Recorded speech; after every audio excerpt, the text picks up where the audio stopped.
할렐루야. 사랑하고 축복합니다. 오늘 또 주님과 함께 동행하며 걸어가는 모든 산이의 교회 성도님들에게 은혜가 넘치는 시간이 되기를 간절히 소망합니다. 제가 2020년도에 사역을 시작하면서 처음 했던 사역이 함께 겨울 수련회를 갔던 것입니다. 원래 첫 단추를 잘 꿰매야 되는데 첫 사역의 구체적인 프로그램 중 하나가 마피아 게임의 참여였습니다. 저는 마피아 게임을 굉장히 잘하는 편입니다. 그 이야기는 거짓말이 굉장히 능숙하다라는 것이죠. 저와 함께 몇 시간을 마피아를 하면서 우리 친구들이 저를 대하는 것이 굉장히 이 사람은 의심부터 하고 봐야 될 사람이다. 어쩌면 나의 등을 쳐먹을 수도 있겠다. 그런 생각으로 아마 대했을 것 같습니다. 그래서 우리 친구들에게 저에 대한 신뢰를 심어줘도 모자랄 판에 제가 이런 과도한 승부욕으로 인해서 거짓말을 잘하고 의심을 심어줘서 그런 전도사의 이미지가 되었던 것 같습니다. 아무래도 첫 단추는 잘못 끼매졌던 것 같아요.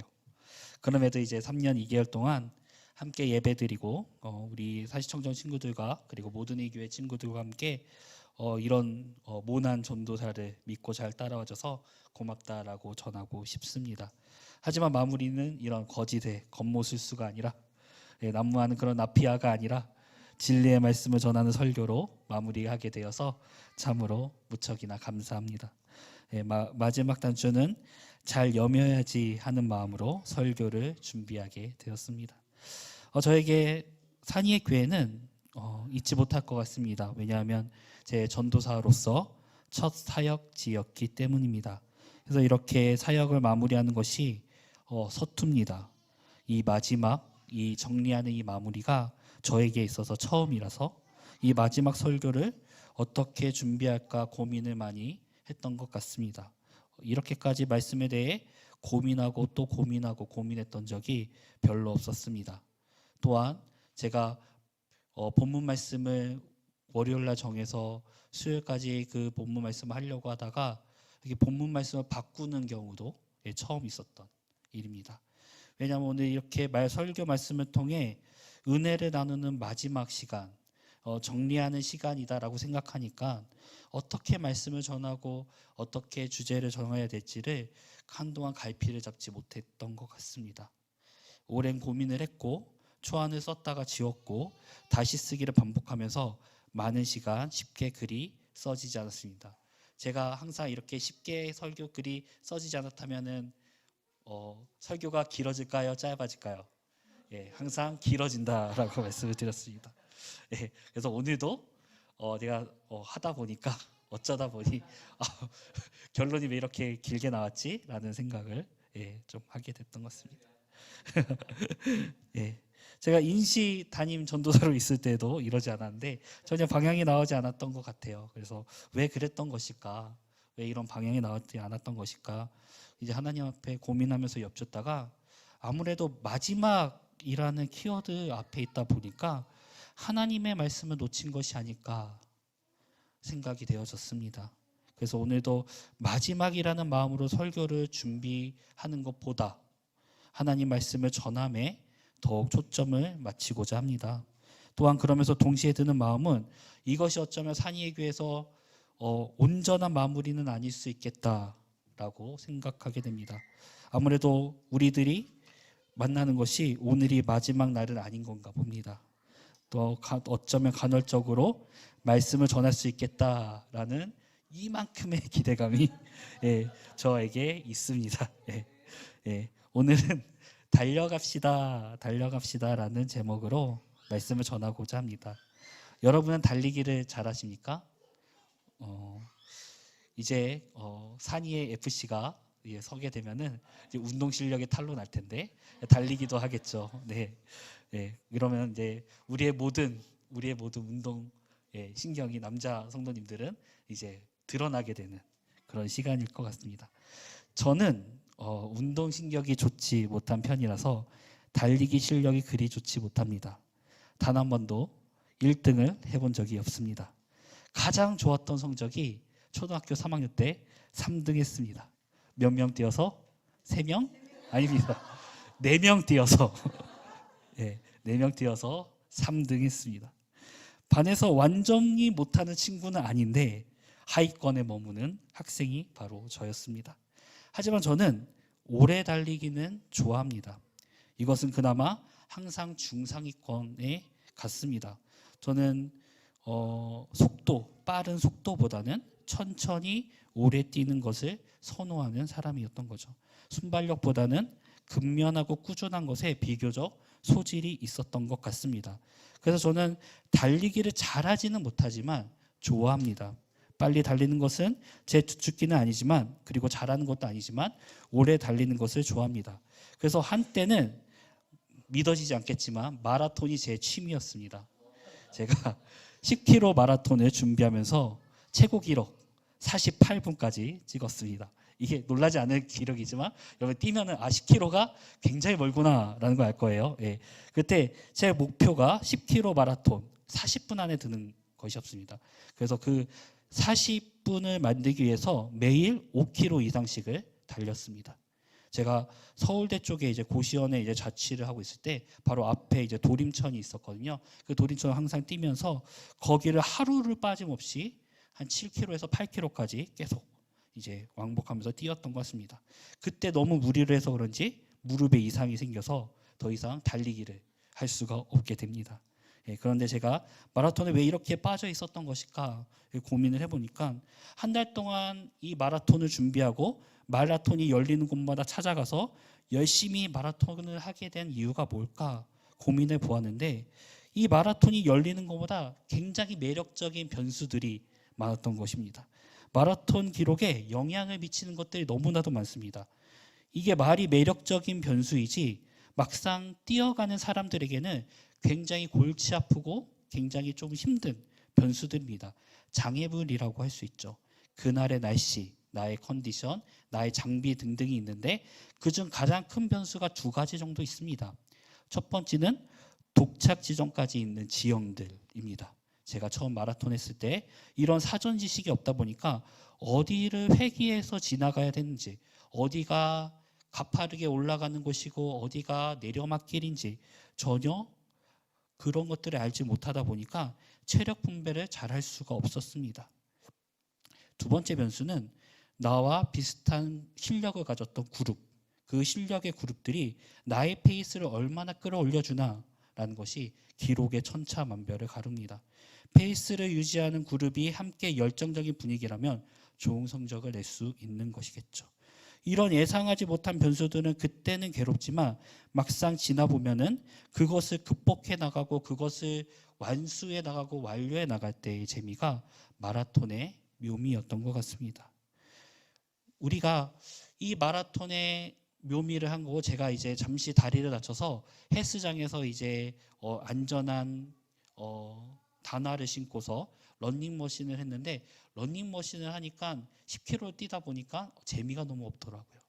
그러니까 항상 마라톤은 그것의 환경에 어떤 영향을 받는 그런 재미들이 항상 저에게 있었던 것이죠.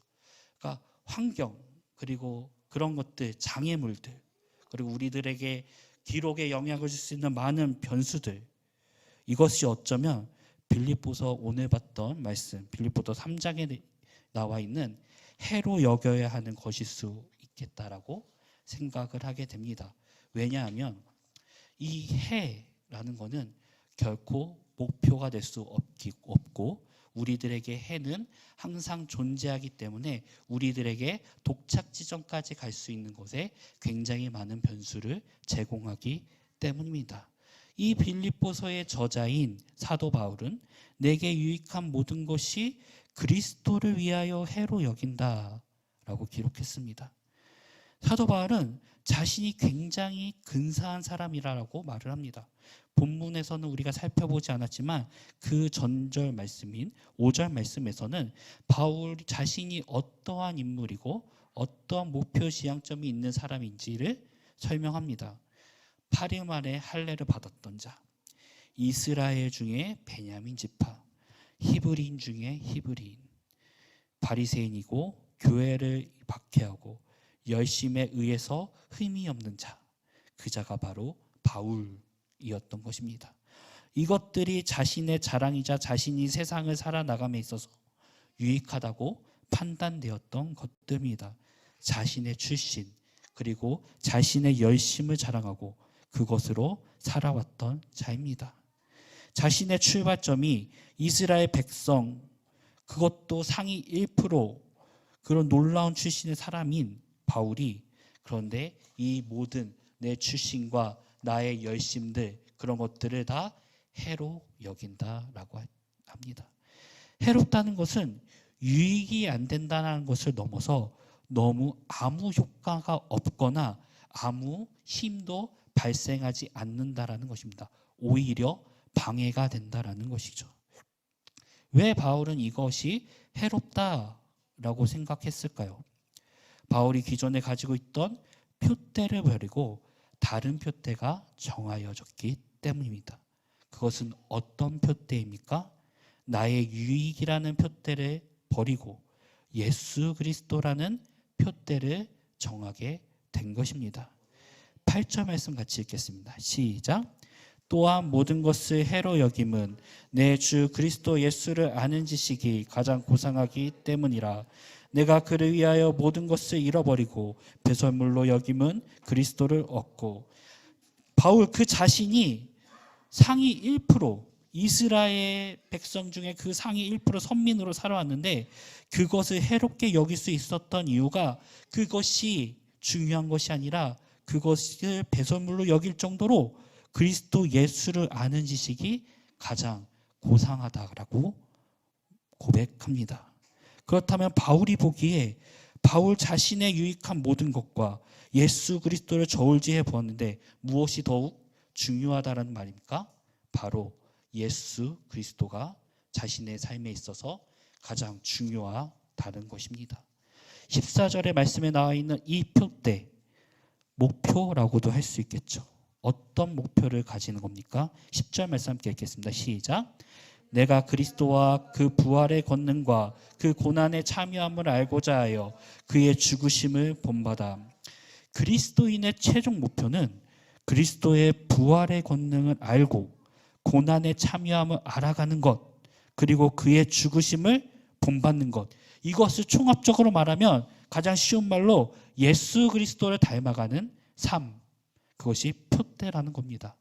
그분을 알아가는 것입니다. 표대를 향하여 달려간다는 것은 결국 예수 그리스도를 닮아가기 위해서 그 목표를 향하여 나아간다는 것입니다. 그 표대를 향하여 달려갈 때 마라톤처럼 여러 가지 변수들과 장애물들 이런 것들이 다 해가 된다는 것이죠.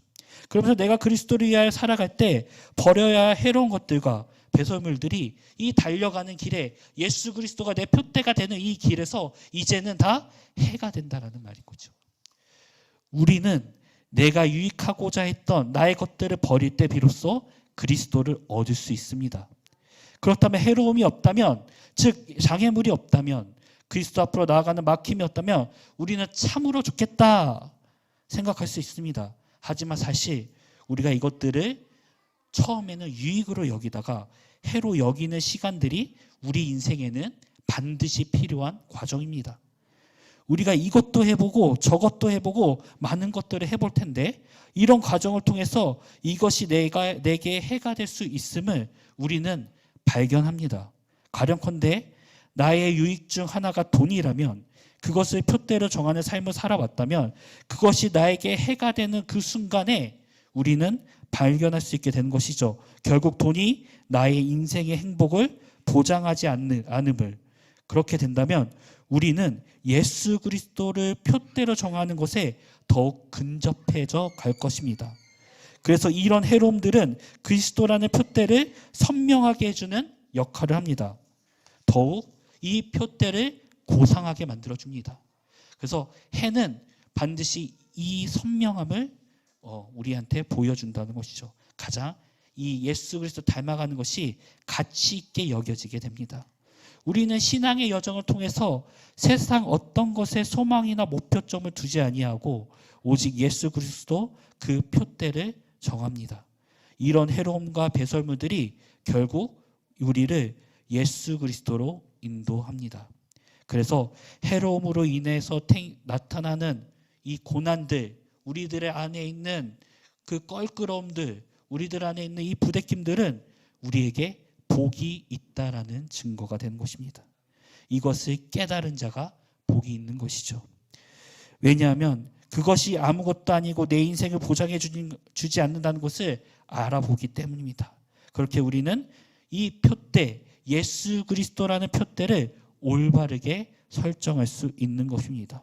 목표점을 예수 그리스도로 설정하였다면 그 표대로 향하는 길에서 우리는 한 걸음 한 걸음 나아갈 텐데, 그 한 걸음 한 걸음 나아가는 것이 어떤 의미가 있는 것일까요? 무엇을 얻어야 하는 것일까요? 우리는 그 표대의 길에서 그리스도를 알아가야 한다는 것입니다.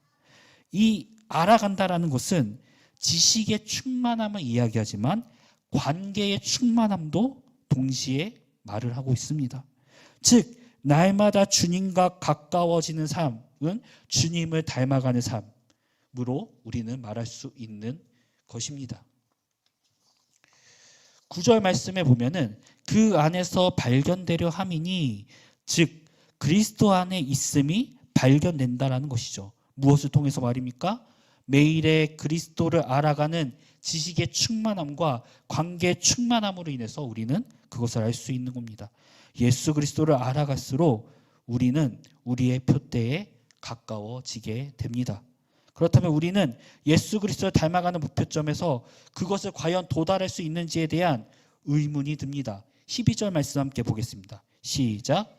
내가 이미 얻었다 함도 아니요 온전히 이루었담도 아니라 오직 내가 그리스도 예수께 잡힌 바 그것을 잡으려고 달려가노라. 바울 역시 자신은 아직 표대를 예수 그리스도로 정하고 그 길을 향해 갈 때에 여전히 그 길 항복판에 있음은, 그 길 위에 있음을 말합니다. 즉 아직도 달려가고 있는 중이라고 말하는 것입니다. 신앙이 진행형입니다. 멈추지 않습니다. 지속적으로 달려가야 합니다. 이것이 신앙의 자세입니다. 도달했다라고 말하지 않는 것. 모든 그리스도인들은 나이에 상관없이, 출신에 상관없이 멈추지 않고 달려가는 자세를 취하여야 합니다. 예수 그리스도를 닮아가지만 닮아갈수록 더욱 닮아가야 할 것들만 보이는 것이죠.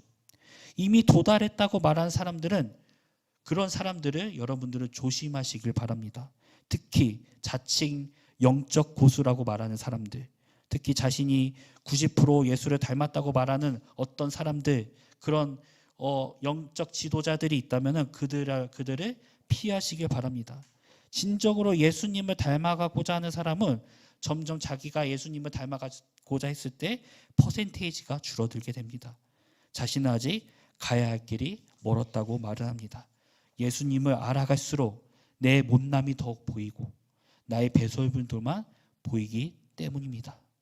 그렇기에 그들은 죽는 날까지 이 달리기를 멈추지 않는 것입니다. 이것이 도태하지 않는 신앙을 만듭니다. 달려야, 흘러야, 운동력이 있어야 썩어지지 않습니다. 신앙은 머무는 순간 생명력을 잃습니다. 이 생명력을 잃지 않는 방법은 늘 달리는 자세에 있는 것입니다. 13절 말씀 같이 보겠습니다. 시작. 형제들아, 나는 아직 내가 잡은 줄로 여기지 아니하고 오직 한 일, 즉 뒤에 있는 것을 잊어버리고 앞에 있는 것을 잡으려고. 달리는 자세가 어떤 자세라는 겁니까? 시선을 정면으로, 뒤를 보지 않고 달리는 자세여야 한다는 것입니다. 그래서 뒤를 잇고 앞을 바라보시기 바랍니다.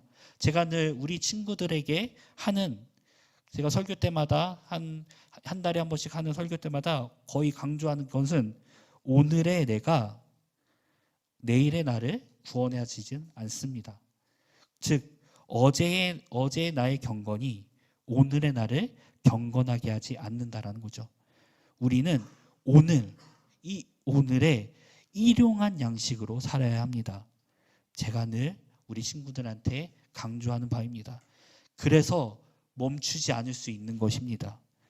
여기가 좋사오니, 이 신앙을 넘어서 그곳이 좋사오니의 신앙으로 바꾸시길 바랍니다. 그렇게 달려가는 자들의 특징은 과연 무엇일까요? 15절 말씀 함께 읽겠습니다. 시작. 그러므로 누구든지 우리 온전히 이룬 자들은 이렇게 생각할지니 만일 어떤 일에 너희가 달리 생각하면 하나님이 이것이 너희에게 나타내시리다. 이 달려가는 자들, 이 표대를 향하여 달려가는 자들의 특징은 달리 생각하는 자입니다. 늘 새롭게, 여전히 새롭게, 날마다 새롭게 나아갈 수 있는 자입니다. 그래서 우리에게 발생되는 모든 형상에서 영적인 눈과 성령님이 지혜로 우리는 달리 해석할 수 있는 능력을 가지게 됩니다.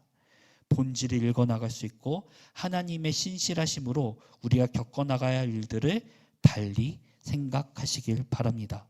그 모든 일들이 바로 예수 그리스도 그 표대를 향해서 달려가는 프로그램이라는 것을 우리는 알아야 합니다. 16절 말씀입니다. 오직 우리가 어디까지 이르렀든지 그대로 행할 것이라. 그래서 어떤 길에 있든지 어느 단계에 있든지 우리는 같은 표대로 달려 나간다는 것이죠. 빠른 것이 중요한 것이 아닙니다. 성향이 중요하지 않습니다. 더디더라도 같은 길에 있다는 것을 바울이 강조하고 있습니다. 그렇습니다. 저와 여러분들은 같은 길에 있습니다. 예수 그리스도를 닮아가는 그 표대의 길 위에 우리는 같은 길, 같은 방향으로 달려가고 있는 것입니다. 저는 오늘이 지나고 산이의 교회에서 퇴장합니다. 아마 보이지 않을 가능성이 높습니다. 하지만 눈에 보이지 않는다고 해서 제가 그리고 저희 가정이 달리지 않는 것은 아닙니다. 우리는 여전히 눈에 보이지 않지만 여전히 달려갈 것입니다. 우리가 언제 볼지 알 수 없습니다. 제가 조만간 다시 볼 것 같다고 말을 했지만 가장 정확한 표현은 주님의 때에 뵙는 것입니다. 주님이 허락한 그때에 우리는 뵐 것입니다. 그때가 언제일지 장담을 할 수 없는 게 우리의 인생입니다. 하지만 그럼에도 같은 길에 있다라는 이 믿음으로 우리 서로를 격려하면서 응원합시다. 우리 그렇게 기도하는 사람들이 됩시다. 설령 낮은 확률이지만 오늘이 우리가 육체를 마지막으로 보는 마지막일지라도 우리가 표대를 향해 가고 있노라면 우리는 언젠가 다시 만날 것입니다. 이제 말씀을 정리하겠습니다. 우리는 여러 가지 해로움과 배설물을 통해서 우리의 표대를 잘 설정할 수 있다라고 말씀드렸습니다. 그 표대는 바로 예수 그리스도를 닮는 것입니다. 그 표대의 길은 예수 그리스도를 아는 충만한 지식과 관계의 충만함으로 나아갈 수 있습니다. 그 길 위에서 우리는 도달함으로 멈추는 것이 아니라 지속적으로 뒤를 보지 않고 앞을 보는 자세를 취하여야 합니다. 그리고 그 자세는 우리를 모든 상황에서 달리 생각하는 능력을 갖게 합니다. 조금 더디더라도 빠르더라도 어리숙하더라도 때로는 넘어질 수 있다고 할지라도 우리는 계속 이 표대 같은 길 위에 있을 것입니다. 14절 말씀입니다. 함께 읽겠습니다. 시작. 표대를 향하여 그리스도 예수 안에서 하나님이 위에서 부르신 부름의 상을 위하여 달려가는. 다시 한번 읽겠습니다. 시작. 표대를 향하여 그리스도 예수 안에서 하나님이 위에서 부르신 부름의 상을 위하여 달려가노라. 제가 이 말씀에 위안이 된 것은 달리기를 못하는 저에게 1등의 상을 주는 것이 아니라 부름의 상을 주는 것이긴 합니다. 1등에게만 주어지는 상이 아닙니다. 부름의 상, 우리가 이 하나님의 부르심에 기꺼이 순종하면서 나아갈 때 기꺼이 우리의 표대를 예수 그리스도로 설정하고 그 길 위에 있는 모든 사람들에게 주어지는 그 부름, 그 부름의 상급이 여러분들한테 동일하게 있을 것입니다. 그 부름의 상을 받고 그 상을 위하여 오늘도 달려나가는 사랑하는 산의교회 성도님들 되시기를 소망합니다.